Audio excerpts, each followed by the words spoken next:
কি অবস্থা তোমাদের? কেমন আছো তোমরা? আমাকে আগে জানাও যে এই ম্যাচটা কেমন লাগছে। আমাকে আগে তাড়াতাড়ি কমেন্ট করে জানাও যে ভাই এই ম্যাচটা আমার কেমন লাগছে, যেখানে রিয়াল মাদ্রিদ সেভিয়াকে 4-2 গোলে হারাই দিছে। পয়েন্ট টেবিলের এত ইম্পর্টেন্ট একটা ম্যাচ, যেখানে রিয়াল মাদ্রিদের জন্য পয়েন্ট পাওয়াটা অনেক ইম্পর্টেন্ট ছিল। সেই ম্যাচের মধ্যে কিলিয়ান এমবাপ্পে নিজের রেসপন্সিবিলিটিস নিছে। ফেদেরিকো ভালভার্দে আবারও first of all Federico Valverde এই নামটা উচ্চারণের সাথে সাথে আমাদের একটা সেলুট দেওয়া উচিত, যে এই প্লেয়ারটা যখনই গোল স্কোর করে, ভাই সে কি নর্মাল গোল দিতে জানে না?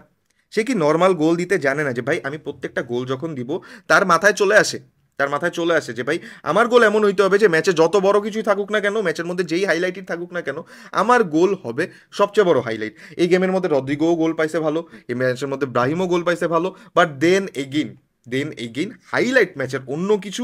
আর যদি আমি এই সব কিছু সাইডে রাখি, মাঝে দুইটা গোলও কনসিড করছে, ডিফেন্সিভ ফ্লসও আছে, সেগুলো নিয়ে আমরা কথাবার্তা বলবো। বাট সবার ফার্স্টে মাদ্রিদকে নিয়ে কথাবার্তা বলে নেই যে ভাই এই ম্যাচটা ইম্পর্টেন্ট ছিল। এই ম্যাচটা যথেষ্ট ইম্পর্টেন্ট ছিল মাদ্রিদের অ্যাঙ্গেল থেকে যদি আমি দেখতে চাই। কারণ গতকাল রাতের বেলা অ্যাথলেটিকো বার্সা ম্যাচ খেলছে, যেখানে তাদের হচ্ছে গিয়ে ম্যাচটা এত ইম্পর্টেন্ট ছিল যে টেবিলে কে 1 নম্বরে থাকবে সেটা ডিসাইড করতেছিল।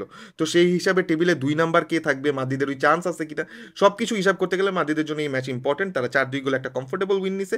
বাট দেন এগেন গেমটা কমফোর্টেবল ছিল না অ্যাটাকিং হাফের পর থেকে, ঠিক আছে? সাপোজ আমি যখনই দেখতে পারতেছি মাদ্রিদের অ্যাটাকিং হাফ থেকে বল পার হইতেছে, অপোনেন্টও হচ্ছে অনেক বেশি আর একটু কি বলবো যে ফ্রিডম পেয়ে গেছে। অপোনেন্টও অনেক বেশি কি বলবো যে অ্যাটাকের অপশনস খুঁজতেছে। তো সেই আলোচনা পরে, ডিফেন্সিভ প্রবলেমগুলো নিয়ে পরে কথা বলবো, আগে অ্যাটাকটা নিয়ে কথা বললাম যে ভাই এই টিমের মধ্যে আমার কাছে সত্যি সত্যি মনে হয় যে এই টিমের মধ্যে ভিনিসিয়াসও ক্লিক করবে, এই টিমের মধ্যে এমবাপ্পেও ক্লিক করবে, বেলিংহামও করবে, রদ্রিগোও করবে, ফেদেরিকোও করবে, ব্রাহিমও করবে, গুলারও করবে, এনরিকো করবে একটা টাইমে গিয়ে। এই টিমের মধ্যে প্রত্যেকটা প্লেয়ার ক্লিক করবে এবং ভালো ফুটবল খেলবে। এইটার একমাত্র কারণ হচ্ছে গিয়ে তাদের যে এখনের গেমিং ম্যাচিওরিটি সেইটা, আর তাদের পজিশনিং সেইটা, আর তাদের ফ্লুইডিটিটা। কেন বলতেছি এই কথাটা? আজকের গেমের জাস্ট একটা এক্সাম্পল যে মাদ্রিদ অ্যাটাকগুলা কিভাবে করছে। প্রত্যেকটা কোচের একটা সেট থিওরি থাকে, ঠিক আছে? ওই সেট থিওরি তারা ধরে তারা আগায়। তো মাদ্রিদের সেট থিওরিটা নাই। কার্লো আনচেলত্তি প্রত্যেকটা প্লেয়ারকে ফ্রিডম দেয় যে যা মন চায় করো, ম্যাচ জিতাও, ভালো ফুটবল খেলো, ঠিক আছে, অল গুড। তো এই জায়গায় আমরা যখন পেপ গার্দিওলার কথা চিন্তা করতে যাই বা আর্তেতার কথা চিন্তা করতে যাই, তারা না, ধরো অ্যাটাকিং লাইন আপে হচ্ছে 3 জন আছে, কিন্তু আরো দুইটা মিডফিল্ডার তুইলা সেটা হচ্ছে গিয়ে 5 জন বানায়। এবং এই জিনিসটা অনেকটা ডিসাইডেড থাকে যে আচ্ছা ঠিক আছে, হাফ স্পেস দিয়ে আমার এই মিডফিল্ডার উঠবে, আমার ওই হাফ স্পেস দিয়ে ওই মিডফিল্ডার উঠবে। কিন্তু মাদ্রিদে প্রবলেম এই জায়গাটাতেই যে অপোনেন্ট বুঝে না যে মাদ্রিদে কোন প্লেয়ার কখন কোন দিক দিয়ে উঠতেছে। সাপোজ এই পার্টিকুলার ম্যাচে লুকাস ভাস্কেজের কথা যদি তুমি চিন্তা করতে যাও, আমি সব প্লেয়ার নিয়ে কথা বলবো কিন্তু এই প্লেয়ারটা আলাদা। এই প্লেয়ারের কারণে আমরা এই ম্যাচের মধ্যে 2টা গোল খাইছি।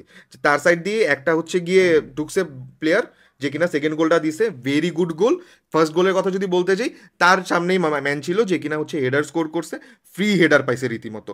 কিন্তু এই প্লেয়ারটা আজকে অ্যাটাকিং হাফে যেরকম গেম খেলছে, যেভাবে কার্লো আনচেলত্তি তাকে হচ্ছে গিয়ে কি বলবো ইনভলভ করাইছে গেমের মধ্যে, দ্যাটস সামথিং অ্যাপ্রিসিয়েটেবল। কারণ এই ম্যাচের মধ্যে তার চান্সও ছিল গোল পাওয়ার। সে দেখতেছে যে ভাই আমি একটা রাইট উইংয়ের প্লেয়ারকে যখন রাইট ব্যাক পজিশনে খেলাইতেছি, অফকোর্স ডিফেন্সিভলি ফ্লস থাকবেই, ডিফেন্সিভ প্রবলেম থাকবেই, বাট দেন এগেন ওর রাইট উইংয়ের যে অ্যাট্রিবিউটগুলো আছে সেগুলো আমি ইউজ করি না।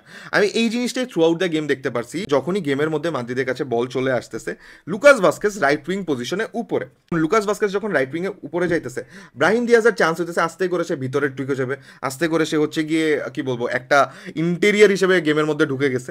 সেই জিনিসটা থ্রু আউট দ্য গেম হয়েছে। সেই জিনিসটা আমরা দেখতে পারছি এই গেমের মধ্যে, তখন হচ্ছে ব্রাহিমের গোলটাও হয়েছে, সেটা নিয়ে আমরা আলোচনা করব কিন্তু এমবাপ্পের পার্টে। তো Lucas Vazquez through out the game এই কাজটা যখন করছে, ওর পিছনে গ্যাপ ছিল, এবং এই জিনিসটা মাদ্রিদের জন্য একটা বিশাল প্রবলেম, যে মাদ্রিদ যে এই যে ভাঙ্গা একটা ডিফেন্স লাইন নিয়ে খেলতেছে সেটা অ্যাকচুয়ালি প্রোটেক্ট করবে কে? এখন এই জায়গায় আমি ডাবল পিভটে দেখতে পারছি দানি সেবায়োস আছে, ফেদেরিকো ভালভার্দে আছে, যারা কিনা ভাই জান প্রাণ দিয়ে চেষ্টা করছে, জান প্রাণ দিয়ে। আমার মতে মাদ্রিদ যখন ডাবল পিভট খেলাবে, ফেদেরিকোর সাথে সেবায়োসকেই খেলানো উচিত। একটা প্লেয়ার যার পাসিং সেন্স খুবই ভালো, একটা প্লেয়ার যে কিনা ম্যাচের মধ্যে ফিজিক্যালিটিও রাখে, একটা প্লেয়ার যার ডিস্ট্রিবিউশন ভালো, যে কিনা খুবই ক্রুশাল কিছু বল বের করতে পারে, যে কিনা বিল্ড আপে হেল্প করতে পারে, যে কিনা ফিজিক্যালিটি রাখে, যে কিনা ইন্টারসেপশনস করে। দানি সেবায়োস ডিজার্ভস টু প্লে।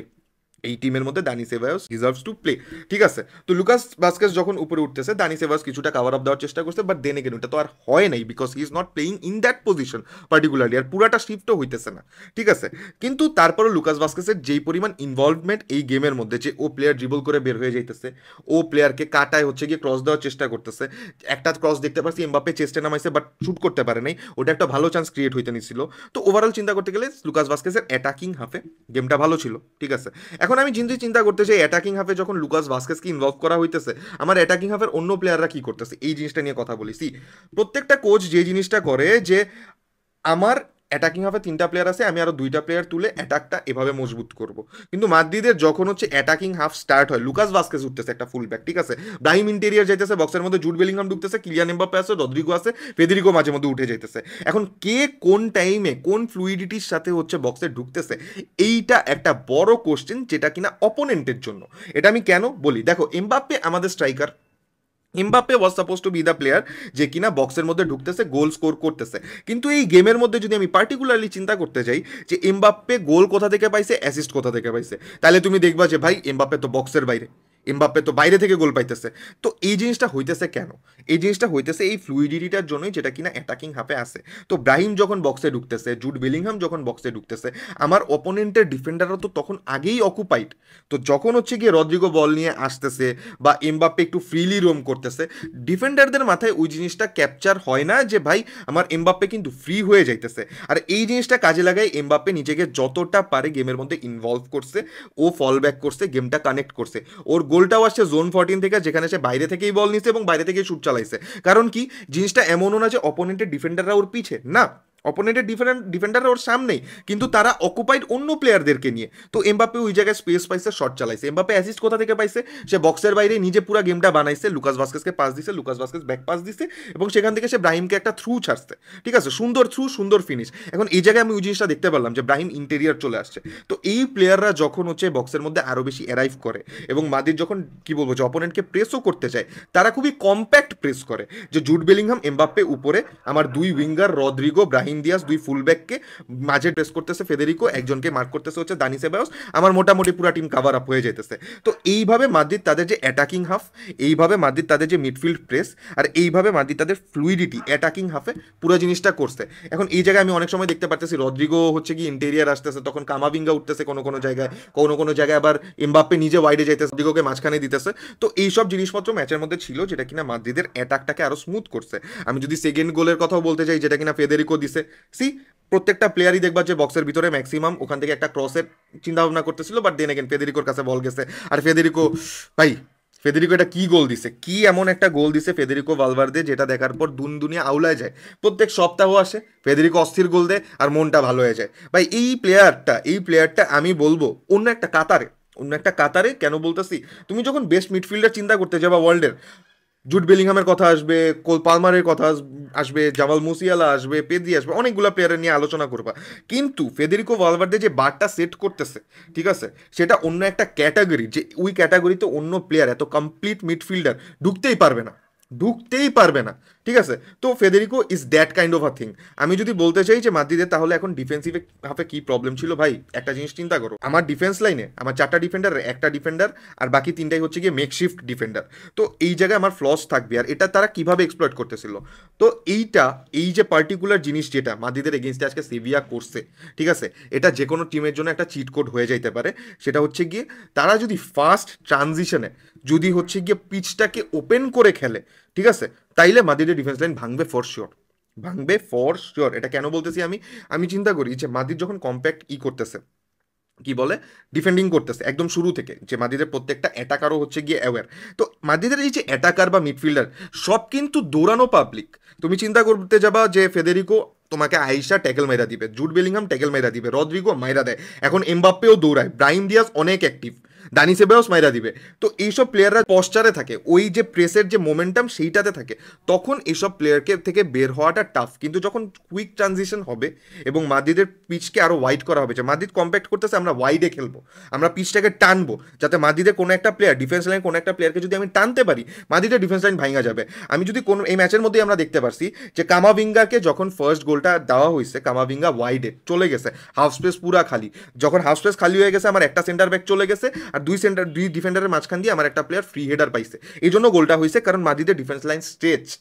আমি যদি সেকেন্ড গোলের কথা বলতে চাই, মাদ্রিদের ডিফেন্স লাইন থেকে এই যে লুকাস ভাস্কেস অ্যাটাকে উঠে গেছে, নাই ও কিন্তু অ্যাটাকে, ঠিক আছে। আমার ওদিকে দেখতে পাচ্ছি কামাভিঙ্গা একদম লেটার হাফে গিয়ে মাঝখানে ঢুকে গেছে, মিডফিল্ডে ঢুকে গেছে, ডিফেন্সে কি হইতেছে কারো কোনো খেয়াল নেই, ঠিক আছে। তো এই জায়গায় রুডিগার স্ট্রেচ হয়ে যায়, এই জায়গায় চুয়ামিনি, যে কিনা আমার মনে হয় যে রাহুল আসানসিও থেকে বেটার পারফর্ম করতেছে না, রাহুল আসানসিওর ওই পারফরমেন্স থেকে বেটার পারফর্ম করতেছে না, ও হচ্ছে গিয়ে স্ট্রেচ হয়ে যায়, যেটার জন্য মাদ্রিদের পুরো ডিফেন্স লাইনটা একদম খালবালি হয়ে যায়, খালবালি, খালি খালি নাই, ঠিক আছে। তো এইরকম টাইমে যদিও ম্যাচের মধ্যে অনেকেই অনেক ধরনের এফোর্ট রাখার চেষ্টা করছে, জুড বেলিংহাম এসে হেল্প করছে, ব্রাহিম ডিয়াজ এসে হেল্প করছে, রদ্রিগো এসে হেল্প করছে, বাট দেন এগেন মাদ্রিদের ডিফেন্স লাইনটাকে কম্প্যাক্ট যতদিন আমরা না করতে পারবো, ম্যাচের মধ্যে 4টা গোল দিলে 3টা গোল খাওয়ার চান্স হবেই, হবেই। তো এই জিনিসটা মাদ্রিদ কিভাবে ফিউচারে ট্যাকেল করবে, এটা একটা দেখার বিষয়। মাদ্রিদ এই যে এভাবে তাদেরকে স্ট্রেচ করতেছে অপোনেন্ট, সেটা কিভাবে কম্প্যাক্ট রাখবে, কম্পোজারটা কিভাবে মেনটেন করবে, আর এই যে অ্যাটাকে যে কি কি যে খেলা হইতেছে, সেটা কিভাবে সামনে কন্টিনিউ করবে, এটা সামনেই দেখা যাবে। সো ইয়েস গাইস, এই ম্যাচ নিয়ে এগুলাই ছিল। ম্যাচ নিয়ে যদি কোনো কিছু মিস করে থাকি, of course you can comment down below. So until the next time, tata.